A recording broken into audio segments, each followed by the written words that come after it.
Hi everyone, I'm Shruti, Chief Product Officer here at 33N and an NHS consultant anaesthetist. I'll be hosting the webinar today and we'll be discussing our new Clear Notes pilot opportunity, a programme hosted by East Lancashire Hospitals NHS Trust and delivered by the Clear programme.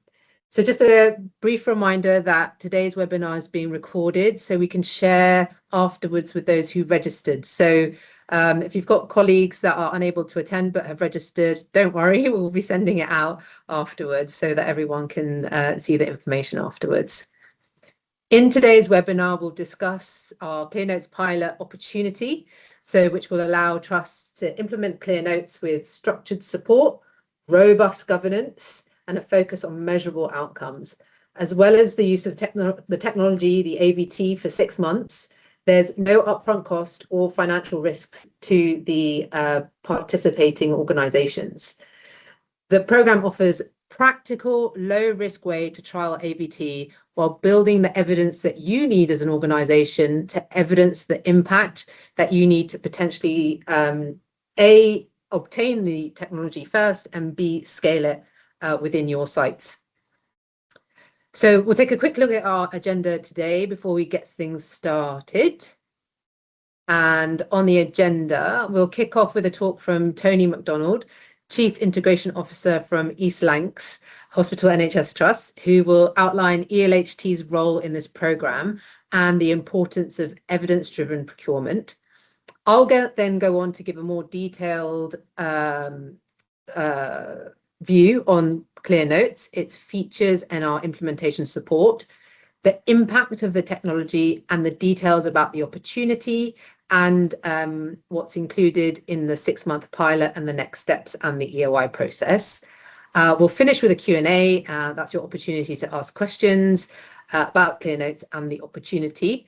There's always the chat as well, and we've got team members watching the chat, so if you're unable to speak, please do write something in the chat as well, and we'll see how best we can try and respond to questions either within the Q&A period or thereafter, answering questions specifically that come up in the chat.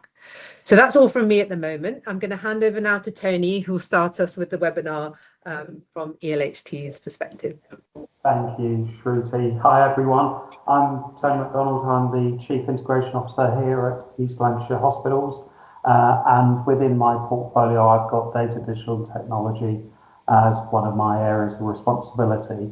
I also am the SRO for the Clear programme for the Trust and chair the National Clear Steering Group as well. Why are we hosting this programme? We host the National Clear programme on behalf of the NHS in England, providing it with a robust infrastructure to support clinically led transformation. And I want to emphasise the clinically led component to this, which is incredibly important in the context of how we drive forward innovation and transformation, particularly in the context of digital innovation as well. Clear as a programme, therefore, it has a grounding over a number of years in relation to an improvement methodology. This pilot adopts that same methodology as we progress it in terms of the evaluation of AI in practice in the clinical environment. Of course, our role is to ensure we have a safe, robustly governed, structured adoption process whereby we balance our keenness for innovation with ensuring it has the guardrails around it in terms of governance, quality and clinical engagement, building upon that clinically led approach. This pilot is part of an established model by which we deliver measurable system-wide change, as we have done in ELHT, working with Clear colleagues such as Shruti So, you know, I feel that we're really privileged to be hosting the CLEAR programme on behalf of the NHS, and it really is great that we're able to progress this this programme of work as well. If we move to the next slide, there we go. So, why is evidence-based procurement matters? AVT is a significant opportunity, as we've described, and indeed is well rehearsed in literature and the media. But we also know it needs to be done within appropriate guardrails and governance, and that ensures that we can both evidence and evaluate the impact, particularly as we move beyond a piloting to an adoption of such technology. And we also know that technology is moving incredibly fast as well, so it provides us with a safe and well-governed framework in order to do so. This programme has three defining elements in terms of its evaluation model. One is clinical engagement, the other is the governance and assurance aspect, and the third is where we measure impact, so impact assessment. And that's incredibly important if we're going to build on and progress the use of this technology and indeed other technologies as they emerge to support our clinicians and frontline practitioners. This programme and approach introduces a revenue gain share approach, enabling organisations to participate without an upfront financial risk. We know that it's a challenging time financially across the NHS. This offers us an opportunity to test, to learn, to innovate in a way that doesn't create additional financial risk or indeed an upfront expectation.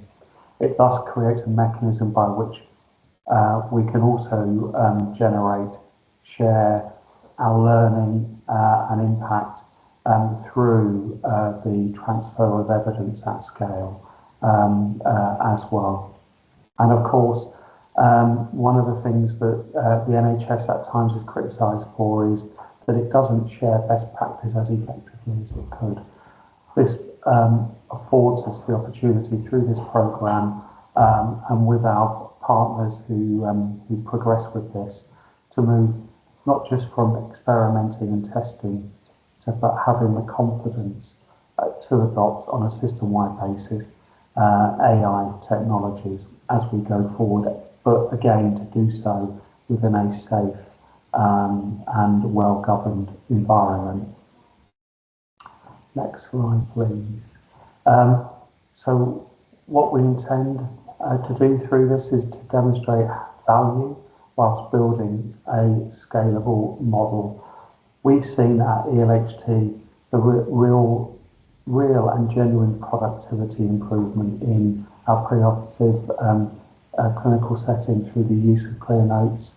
And I've seen for myself, I've been with the team, shadowing them to see what it means, both in terms of the interactions and the improvements in terms of that patient-clinician rapport, but actually the time it releases to support seeing more patients as a consequence.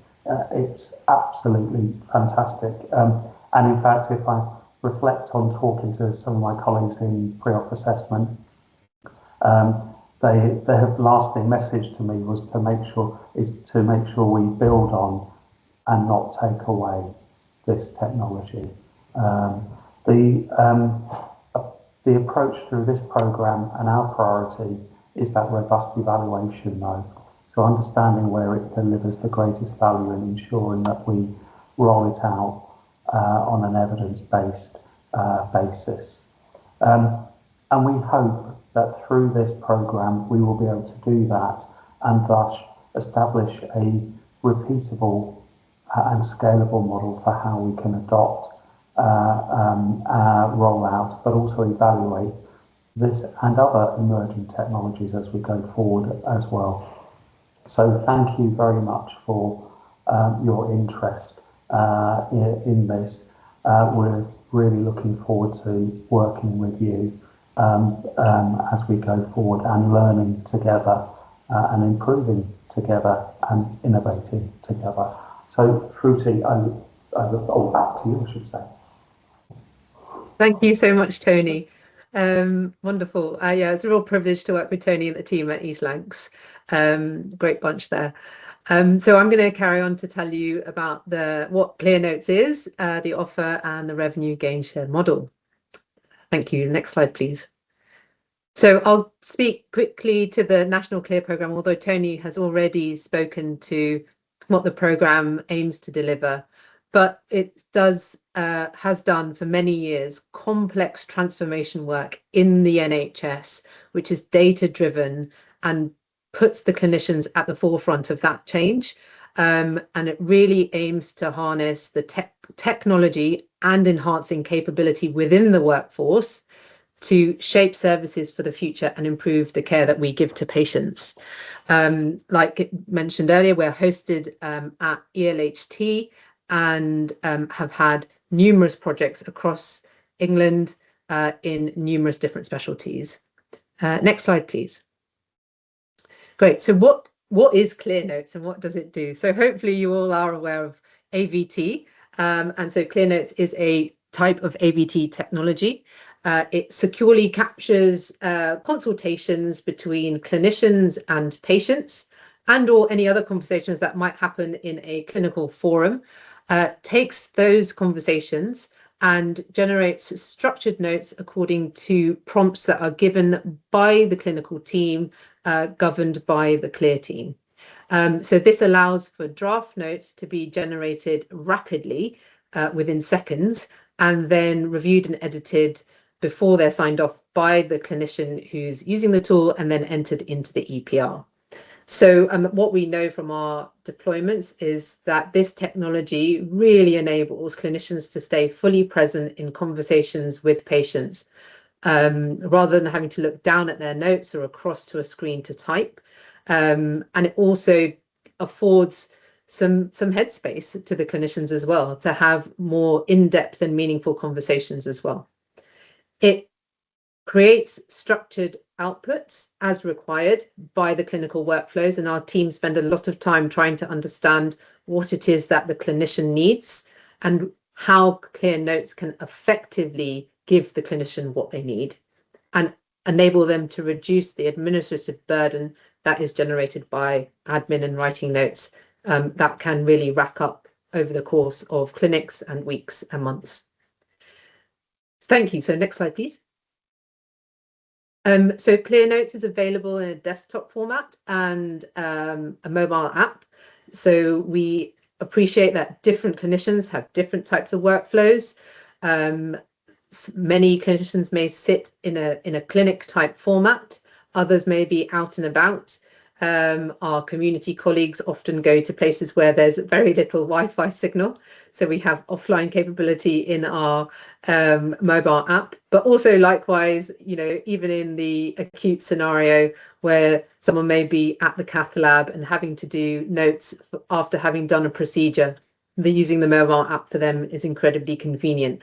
So we have these different options available that will be available to the teams that participate. Next slide, please. Great. So this is really speaking to some stuff that Tony has already mentioned, but ClearNotes has been born out of the Clear programme, supported by NHS England and the Trust ELHT, and it's really come from an NHS tailored approach, NHS and patient care first. So the compliance and clinical safety of this has been paramount, and ClearNotes is fully aligned with all UK healthcare standards, including the newly released DTAC 2.0, and it is a class 1 medical device as well. So we really, as practicing clinicians within the team, are very conscious of how this needs to be safe for patient use and safe for our colleagues to use with their patients. The design is clinically validated. It's built by NHS clinicians for NHS clinicians, and it's really important to us that it fits into existing workflows, that clinicians don't have to go and relearn years and years worth of experience to then have an interaction with their patient that is different and feels unnatural. So we spend a lot of time making sure that the technology fits with the workflow, and any design changes that we make are clinically validated and enhance the use of clear notes within those clinical scenarios and those clinical settings. Thank you. Could we next slide, please? Thank you. So how we drive safety in deployments. Clear notes, so we always keep the clinicians in control. Every summary is reviewed before it's signed off, and the feedback is built within the tool. So that clinician in the loop is very important and is maintained. And then we also have a direct feedback loop as well. And we have a clinical reviewer who works on the tool, monitoring incoming feedback from users. So that really helps us understand what the problems on the ground are, how we can then do active improvements to when the product goes live. Sometimes difficult scenarios can cause difficulties in usage, and then how can we go about solving those? And then also in steady state, when we have teams that are really established, understanding what those teams need to further their improvements. Like the ELHG team that we have, they've been going for well over a year. We still get wonderful feedback from that team, and we are still able to continually improve their experience with Clear Notes as a result.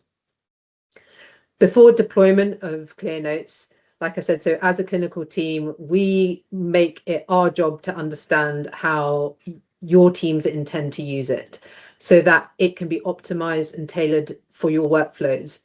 And given the Clear program's historic track record of doing complex change and transformation, what we know is that there also may be a discussion needed around potential transformation or improvement in workflows, that an improved workflow and technology can work synergistically together. So we're happy to help and support in those conversations as well. But what we do in terms of the standardized checks is that we go in and we understand the real world that the clinicians are operating in. We safety assess all the prompts before they go live, and we have standard operating protocols that we can share that have been developed by clinicians and that we can share with sites that are coming on board with the program. All clinicians undergo mandatory training. They are taught about the tool's strengths, limitations, and the safe use of AI in their practice. And we try and equip our users with as much knowledge as possible. And we also have that knowledge available in FAQs within the Clear Notes product itself. So if they are in a situation where they need to speak to their patients about it in any greater detail, that they are as well equipped as they possibly can be to have those meaningful conversations with patients about the use of AI in their healthcare. Thank you. Next slide, please. So our approach, so it's about transformation. It's not just a tool, and that's what the Clear program is really about. So we don't just drag and drop. AVT needs robust, clinically led support to achieve sustained gains, and clinically led support to understand how different users might use it, because a raft of consultants using AVT is potentially different from nursing colleagues, which is potentially different again from junior clinical colleagues such as resident doctors. So it's really about understanding what each individual team needs, and how the MDT also works together to get the best out of it as a team. So like mentioned before, our approach is to customize to specialty specific workflows, embed within local systems, and build clinician confidence and trust in the use of the tool and the use of AI. We really, really love feedback, and we love iterative feedback loops to stay in place with our users. long after they've stabilized as a group of users, because it is so imperative to the improvement of the tool and of the use of AI. And also as AI develops and becomes more sophisticated, we're all on a learning journey here when it comes to AI. And so feedback and feedback loops are really, really important. And we also obviously like to keep in close partnership with all clinical teams, management teams as well, because we know that there's different priorities for different teams and IT teams within sites. So sites that commit and are supported to this multidisciplinary approach and this clinical safety and governance-led approach are able to achieve significant and measurable productivity gains. And that's what we've seen through sites across the country and sites that we've worked with in great detail as well. Next slide, please. So here's a couple of our highlights. As you can imagine, we've seen a reduction in documentation time, an average 72%, but some clinics can, or some interactions can be significantly faster and therefore a greater percentage. More patients seen in clinic. What we know is in the journey that we've gone on is that even though the time is released, often clinicians, varying types of clinicians, can be very reluctant to then say that they'll add in extra patients, because it does feel like a big ask to ask an already busy team to add in more patients. But with support and understanding of change methodologies, we're able to help teams and leaders of those teams make increases in their clinic templates and subsequently see more patients, resulting in improved outputs for the departments and trusts themselves. Letter turnaround, so reduced from 7 days to 2. As you can imagine, the letters are ready there and then and can be sent out with checking, and therefore only a little bit of additional work from either secretarial support or not sometimes. And then patients receive their communications much faster, which is a much better experience for patients as well. And overall, clear notes. We have our own internal validation, but we also have it monitored as well. We know that our average word error rate is less than 1.8%, which is much lower than the expected word error rate of dictation, for example. Next slide, please. So these are some of our sites. I'll just leave this up for a couple of minutes for you to have a look, but these are some of the sites that we've worked with and some of the outputs that the gains that they've achieved. ELHT pre-op, for example. So this was actually an early gain that they had, and they've had it sustained, which is really lovely. And they've seen knock-on effects throughout their system.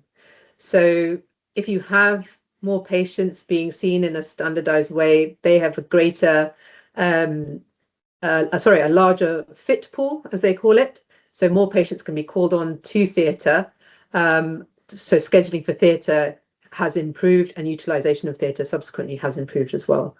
So really lovely examples of where savings have been made and knock-on effects within the system have also been appreciated. Next slide, please. So the offer from Clear Notes and the Clear program at ELHT is a fully funded 6-month deployment with no upfront cost. And that is 6 months from the point of go live, because we know that paperwork can sometimes take a while, so that won't not necessarily be included. But it's from the point at which the team are able to start using the tool properly within their clinical environments. Implementation across up to 3 services per organisation. End-to-end support, including deployment, optimization, and change management, as described earlier. Clinically led governance and safety framework aligned to the NHS requirements. We are on the NHS register for AVT, so this is all already sort of pre-approved, so it will hopefully be easier for any participating trusts to get through any requirements required for onboarding AVT. Robust evaluation of productivity, workforce and service impacts. Clear pathway to scale based on evidenced value. Thank you. Next slide, please. So, and then the benefits to the sites. So if you participate in our program, obviously you are getting a fully funded, low risk opportunity to evaluate AI in practice. A structured NHS approach with governance, clinical safety, and clinical alignment. The ability to generate real world evidence to inform decision making of how you as a trust or organization or group decide to move forward with the use of AI or AVT in your organizations. A clear path to scale based on proven impact. Because what we don't want is we don't want the introduction of technology at a cost to services without realizing or having those impacts. Because that's what we want. That's the ambition for this technology, is to have a positive impact on our workforce and a positive impact on our patients. And we need that to be true so that we're confident that this is the right thing to be doing, the right thing to be scaling across our organizations. Focus on sustainable partnerships and not necessarily on procurement-led adoption, and the potential to increase revenue through higher reimbursement driven by increased activity. Thank you. Next slide, please. So the potential for the gain share. We will explore this with the participating sites following the 6-month pilot, with any future payment linked directly to demonstrated productivity and service improvements. Now, what you see here below is purely illustrative, but to sort of give you a sense of the kind of parameters that we could consider. Obviously, different sites and services are different, and there's different difficulties, so this can be discussed, but there will be effectively a emphasis on establishing a baseline of where impact is desired, and then how that impact can be measured. And what we know is that there's different measures that might directly impact trusts, or other measures that might be viewed by, for example, the ICB in a different way. So it's very important that we're very clear about the impact and who it is apportioned to and where do we measure it. Because as we all know, these conversations have many different stakeholders in them. So this is just very purely illustrative, but to give you a sense of what it could look like following agreement of a baseline. Thank you. Next slide, please. So next steps. So this is a little timeline just for you to see. So we're here now in April. We're having the webinar. There will be a EOI pack, and within that there will be a readiness assessment and the application itself. Once we receive those in May, that we will review those and communicate outcomes, and then after May, in June this year, we will start onboarding and mobilization of the sites that are chosen. Next slide, please. Any questions? I'm sure there might be many.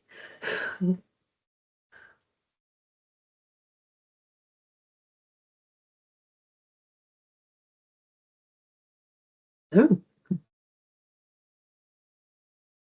Tony, did you have anything in addition that you'd like to add?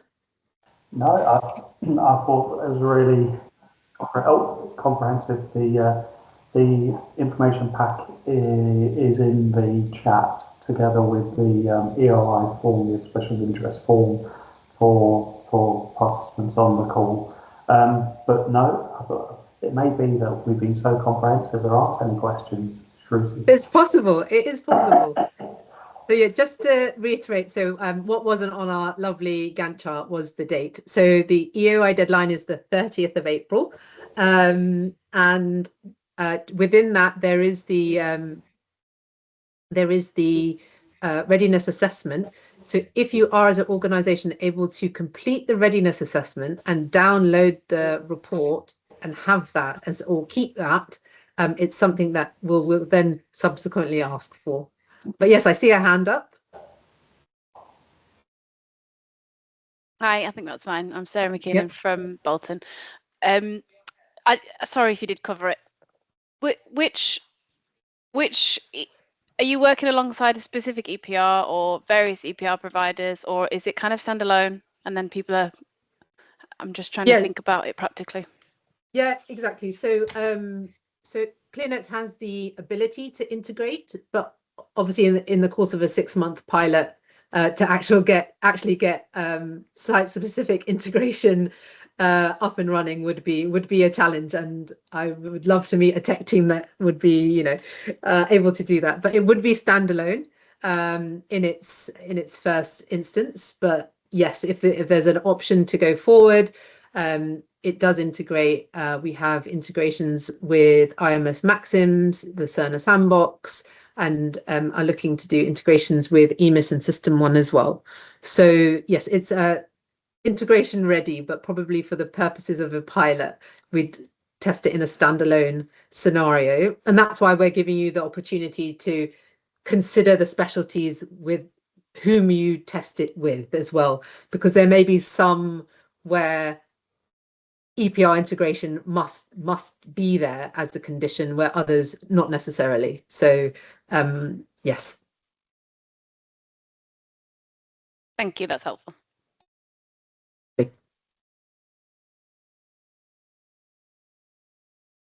Christopher. Yes.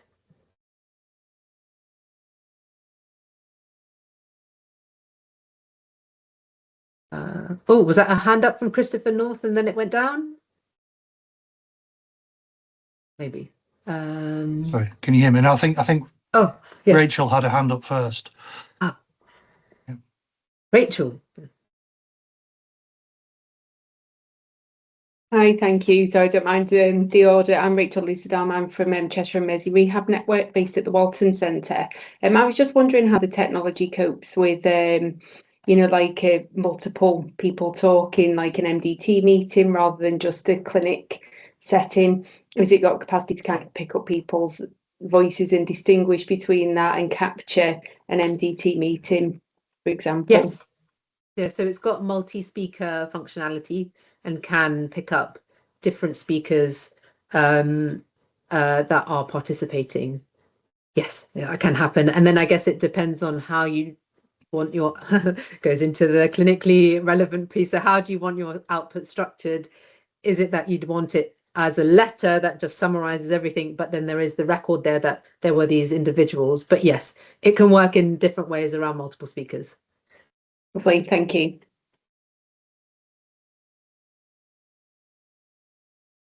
Chris. Yes, thank you. Yeah, thank you, Shruti.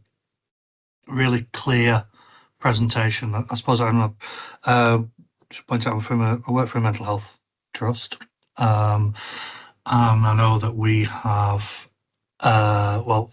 different considerations about the use of AVT in mental health consultations and the issues around how AVT interprets what can be emotional content within consultations and such like. I think if we were wanting to consider this, we'd have to have discussions around the process, because I know that there's been some research which has suggested that for mental health settings, yes, you can have AVT with a consultation, but then actually it needs an extra step from a clinician to summarise their perspective on what happened within a consultation, and to bring those two sets of data together in order to generate something that is more meaningful about the nature of that consultation. And that's really interesting that you mentioned that. So this is something, so as clinicians working in environments and watching other clinicians and not wanting people to change the way that they interact with patients, there's ways in which our team sometimes encourage the use of AVT, which might not necessarily be standard, or maybe it should be standard because actually this is what you need. So there's we have certain users where what we say to them is that you would normally, when you're writing your notes, you write your own impressions. Yeah. And that's really important. And that's vital for then your summarized output. But instead of writing those down, you're not even expecting the AVT to do it. You say goodbye to the patient, sit back down, and then you dictate that into the AVT. And so what you're doing is you're giving the AVT your thoughts as a dictation, but it's expecting them as a dictation. And that's how the prompt is managed and handled, so that the clinician is doing the work the clinician should be doing, but they're speaking into the tool, and then it's all put into the notes as they wish it to be at the end.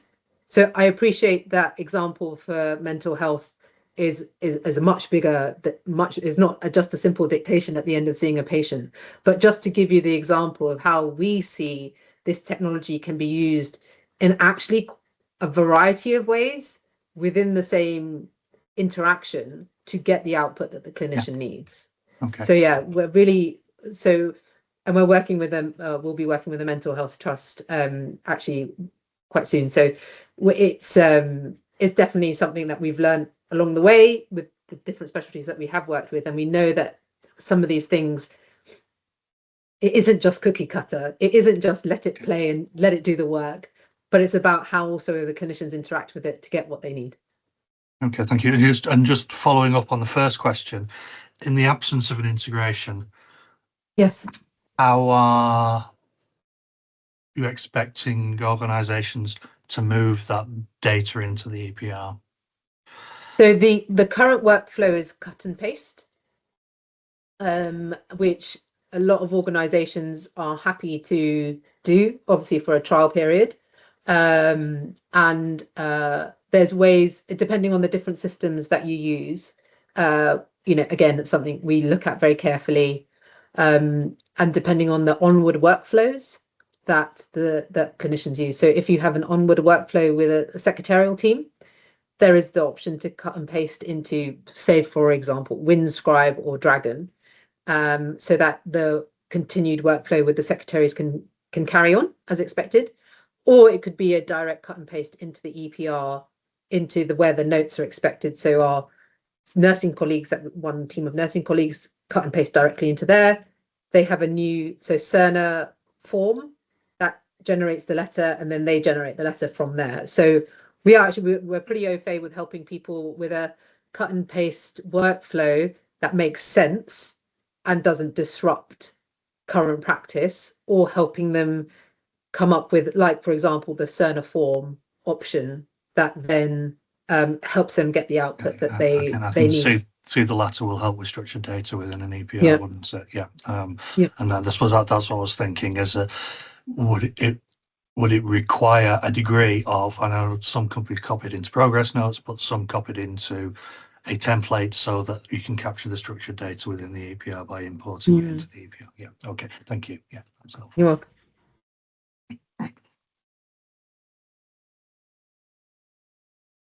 I think I did see another hand go up. Maybe it went down again.